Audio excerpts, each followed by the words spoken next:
The ZANU-PF member Esau Mutano is facing a $150,000 lawsuit for allegedly disrupting the launch of the book Footprints in the Chains, The Life of Job Sikala in Mashingo. Msana pina mashukoni kwanta a ZANU-PF member is been sued for $150,000 for violently disrupting Job Sikala book launch. Don't subscribe or like on the bell icon. Tipina munau bizere maudanyo kamshis. The book's author Mnyaradzi Angelo Savanu is demanding compensation for the incident through his legal representatives. Mishi Ngomo Legal Practice. Mutano has been given 7 days to pay the amount or face legal proceedings. The book, which documents the political persecution of opposition figure Job Sikala, was being launched at the Charles Austin Theatre when violence erupted.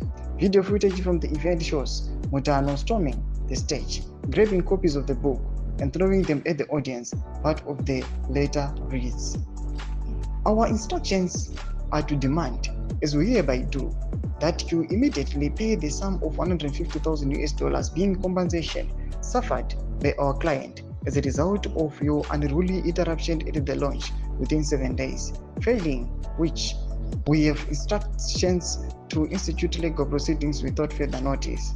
Savanu is seeking damages for vandalized equipment, stolen and destroyed books, venue and transport cost, as well as lost revenue from book sales.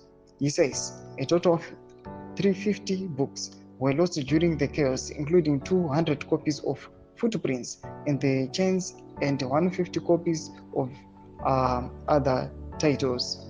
Through a legal notice issued by Mishi Ngomo Legal Practice, Savanu accuses ZANU-PF member Esau Mutano and a group of accomplices of not only destroying property but also physically targeting speakers at the event.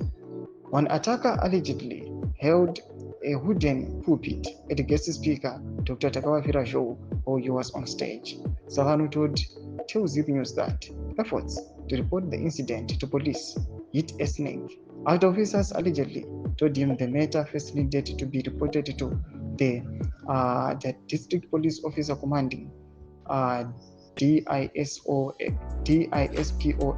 before they could act. However, Mashingo provincial spokesperson Inspector Kudakwashe Dewa denied that officers gave such a directive. No mashfaruda pangwa inoi achonwa konse awa this is violent awa ZANU-PF member pangwa inoi achiwe achichajiwa kunzi abadare awa kuchure mari iyi. Pinda mgome section medu mboza mafundo emetu lipo msupi chitu kwechi. Msana subscribe or like, sit on the bell icon.